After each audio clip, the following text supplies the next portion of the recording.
दोस्तों, मैं डॉक्टर रविशंकर गौड़ अपने चैनल होम्योपैथिक उपचार में आपका हार्दिक स्वागत करता हूं। हम लेकिसिस देख रहे थे और लेकिसिस देखते देखते हम यहां तक आ गए थे कि लेकिसिस का पेशेंट एक्सटेसी में रहता है ना। एक्सटेसी में रहता है और एक्सटेसी मैंने बताया था आपको कि कोई भी इंसान एक्सटेसी में रहे उसके लिए ज़रूरी ये है कि वो रिलीजियस हो। अब ये रिलीजियस इंसान किसी संस्था को सर्वे सर्वा मानकर ही हो सकता है। अब इसने किसी संस्था को सर्वे सर्वा माना है, ठीक है, और उस संस्था के अनुसार ये है कि वो संस्था सब कुछ संभाल लेगी, वो संस्था सर्वे सर्वा है, वो संस्था उस इंसान को कोई दुख नहीं होने देगी। इसलिए ये ईगोटिज्म में आया। अब जब ये इस ईगोटिज्म वाली स्टेट में है, जब ये आनंद की अवस्था में है, जहाँ कोई डर नहीं, कोई चिंता नहीं, किसी तरह का कोई भी ऐसा इमोशन नहीं, कोई भी ऐसा मॉर्बिड इमोशन नहीं जो इसको परेशान कर सके, तो जिस आनंद की अवस्था में ये है, वहाँ पर उस अवस्था में ये अपने आप को पावरफुल समझ रहा होता है। क्योंकि मैंने पहले वीडियो में बताया था आपको कि ये सर्वे सर्वा, जिस संस्था को ये सर्वे सर्वा मान रहा है, वास्तव में वो सर्वे सर्वा संस्था जो है वो इसके विचारों में एग्जिस्ट करती है। किसके? इसी पेशेंट के खुद के विचारों में एग्जिस्ट करती है। जब वो संस्था इसके खुद के विचारों में एग्जिस्ट करती है तो वो संस्था सब कुछ इसके अपने फेवर में करेगी, और चूंकि इसके अपने फेवर में करेगी तो ये इनडायरेक्टली खुद को सर्वे सर्वा समझ रहा होता है। ये खुद को ये समझ रहा होता है कि मेरे साथ कुछ बुरा नहीं हो सकता, मेरे साथ सब अच्छा ही होगा।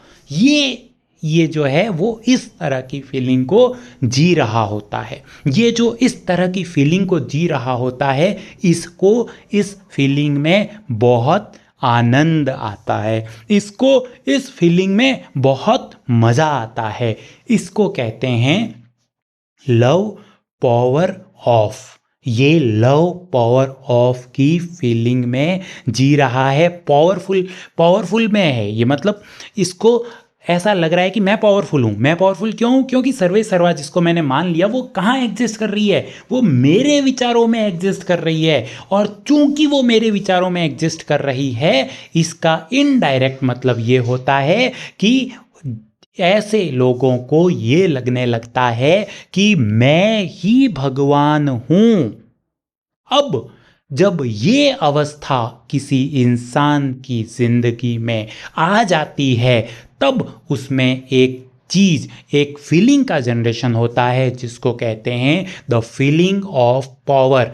और लेकिसिस के पेशेंट को इस फीलिंग में रहना बहुत अच्छा लगता है। लेकिसिस का पेशेंट इस फीलिंग में रहना ही चाहता है, इसी फीलिंग में रहना चाहता है और इस फीलिंग से बहुत प्रेम करता है।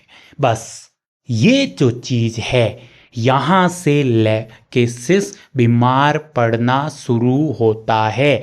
बस इसी फीलिंग के आने के बाद लेकिसिस तकलीफ़ों में आना शुरू हो जाता है।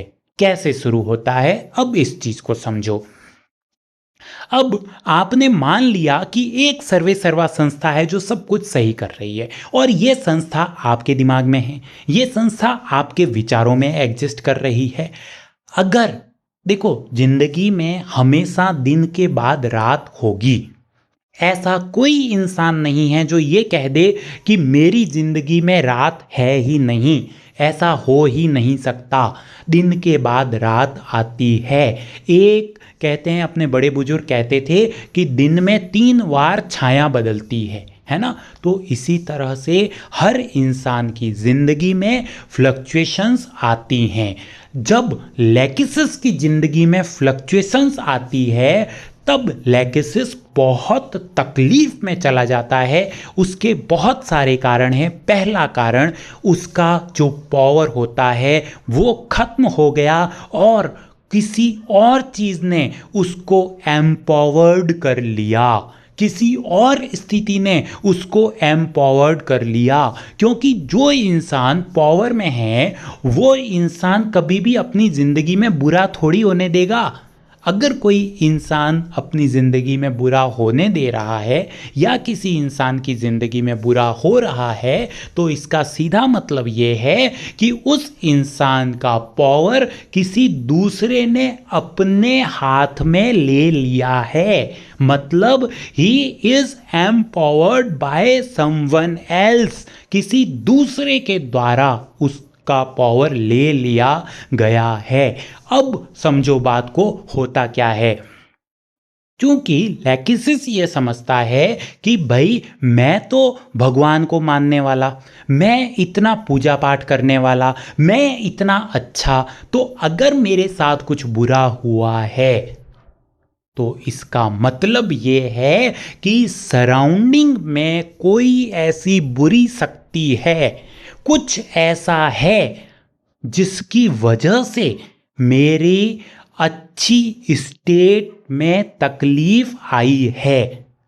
मतलब देखो, लैकिसिस का कोई भी इंसान जब उसके साथ बुरा होगा तो वो दो तरीकों से सोच सकता है। पहला तरीका कि भाई अगर मेरे साथ कुछ भी बुरा होता है तो इसके लिए मैं रेस्पॉन्सिबल हूं, मैं खुद रेस्पॉन्सिबल हूं, कोई दूसरा रेस्पॉन्सिबल नहीं हो सकता मेरे साथ बुरा हो। अगर मेरे साथ कुछ बुरा हुआ है तो उसके लिए सिर्फ और सिर्फ मैं ही रेस्पॉन्सिबल हो सकता हूं। मुझे ही अपने कर्म में सुधार करना चाहिए, मुझे अपने कामकाज को सही ढंग से करना पड़ेगा। एक इंसान ऐसे सोच सकता है। अगर कोई इंसान ऐसा नहीं सोचता कि मैं अपनी वजह से परेशान हुआ हूं तो वो ये सोचेगा कि मुझे किसी और की वजह से परेशानी हुई है। अब कब होगी किसी और की वजह से परेशानी? जब मेरे दिमाग में ये चीज़ अच्छी तरह से स्पष्ट है कि मैं सर्वे सर्वा हूं, मतलब the God is in the favour of me, भगवान मेरे पक्ष में है, भगवान मुझे दुखी नहीं कर सकता। क्यों? क्योंकि मैं अच्छा हूं, क्योंकि मैं बुरा हो ही नहीं सकता, मतलब मेरी गलती हो ही नहीं सकती, मैं कुछ गलत कर ही नहीं सकता हूं। तो जब मैं गलत नहीं कर सकता हूं तो मेरी जिंदगी में बुरा हुआ क्यों? अब इस क्यों का जवाब लैकिसिस के पास ये है कि अगर मेरी जिंदगी में कुछ बुरा हुआ है तो मेरे आसपास का वातावरण इस चीज के लिए जिम्मेदार है।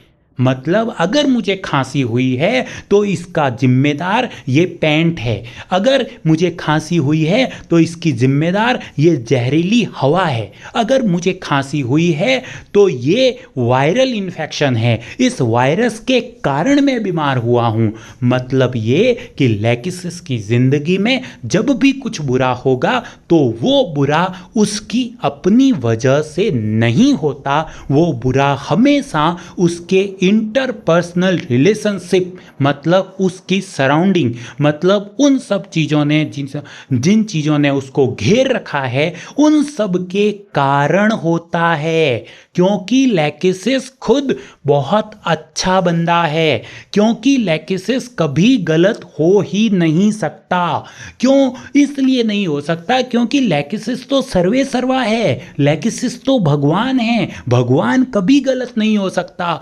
इसलिए लैकिसिस के साथ अगर कुछ भी गलत होता है तो उसके लिए उसके आसपास वाले लोग जिम्मेदार हैं, उसकी सराउंडिंग जिम्मेदार है, उसका वातावरण जिम्मेदार है, लेकिन वो जिम्मेदार नहीं है। समझ में आई बात? इस चीज को कहते हैं डिल्यूजन इंजर्ड बाय सराउंडिंग। अब इसमें एक दूसरा रूब्रिक अराइज होता है कि भाई मैं सर्वे सर्वा हूं, मैं भगवान हूं। अब मैंने आपको बता दिया कि वो क्यों खुद को भगवान समझ रहा है। वो इसलिए भगवान समझ रहा है खुद को क्योंकि वो रिलीजियस बंदा है। रिलीजियस बंदे का मतलब क्या है कि उसने एक सर्वे सर्वा मानने वाली संस्था को अपने विचारों में बिठा रखा है। तो अब चूंकि उसके विचारों में बिठा रखा है तो अब क्या होगा? उसके विचारों में बिठा रखा है मतलब इनडायरेक्टली उसके अंदर है वो चीज़, है ना। मतलब ये हुआ कि वो ये समझ रहा है कि ये जो मैंने अपने विचारों में सर्वे सर्वा संस्था बना रखी है, ये संस्था हमेशा मेरे फेवर में ही काम करती है, तो इसलिए मैं कभी कुछ बुरा कर ही नहीं सकता। अब जब मैं इतना अच्छा इंसान हूं, जब मैं कुछ बुरा नहीं कर सकता, तो मेरी जिंदगी में उतार चढ़ाव आता क्यों है? इसका आंसर मैंने आपको दे दिया। आता क्यों है? क्यों आता है? क्योंकि सराउंडिंग में कुछ गड़बड़ है। अब जब सराउंडिंग में कुछ गड़बड़ है और उसके कारण अगर उतार चढ़ाव आ रहा है, तो बताओ मेरी क्या गलती है? इसमें मेरी कोई गलती है? कोई गलती नहीं है मेरी। कैसे कोई गलती नहीं है? इसलिए गलती नहीं है भाई, मैं तो सब कुछ धर्म के अनुसार कर रहा था। मैं तो सब कुछ एक उस संस्था को, जो कि मोस्ट पावरफुल है, जो कि सारे संसार को चला रही है, उसको ध्यान में रखते हुए सब कुछ कर रहा था। लेकिन सराउंडिंग में कुछ चेंजेस हुआ और उसने मुझे इंजर्ड कर दिया। तो इसमें मेरी क्या गलती है? मेरी कोई गलती नहीं है। उसके बावजूद मुझे भुगतना पड़ रहा है, मुझे सफर करना पड़ रहा है। गलती सराउंडिंग की। मैं सर्वे सर्वा को सब कुछ मानकर धर्म के अनुसार काम कर रहा था। इस चीज को जो गलत भुगतना पड़ रहा है, इसको कहते हैं delusion wrong suffered he is. मतलब ये कि मैं ना बहुत अच्छे से रहता हूँ, उतना ही अच्छा अच्छा खाना पीना खाता हूँ, लेकिन एक बार मैं गलती से थोड़े से सिर दर्द के लिए डॉक्टर के पास चला गया और डॉक्टर ने मुझे ऐसी दवाई दे दी जिसकी वजह से मेरा सारा पेट खराब हो गया, जिसकी वजह से मुझे दस्त होने लग गई। तो इसका मतलब क्या हुआ कि वो बेचारा तो इतना अच्छा खान पान कर रहा था, लेकिन ये जो गलत आदमी है डॉक्टर, ये जो गलत मेडिकेशन दी है उसने, उसके कारण मुझे बेवजह ही भुगतना पड़ रहा है। इसको कहते हैं delusion wrong suffered he is. तो आज हमने एक रूब्रिक ये क्लियर किया, delusion injury being injured by surrounding, और दूसरा रूब्रिक ये क्लियर किया, delusion wrong suffered he is. अब आगे के रूब्रिक हम अगले पार्ट में पूरे करेंगे। Thank you friends.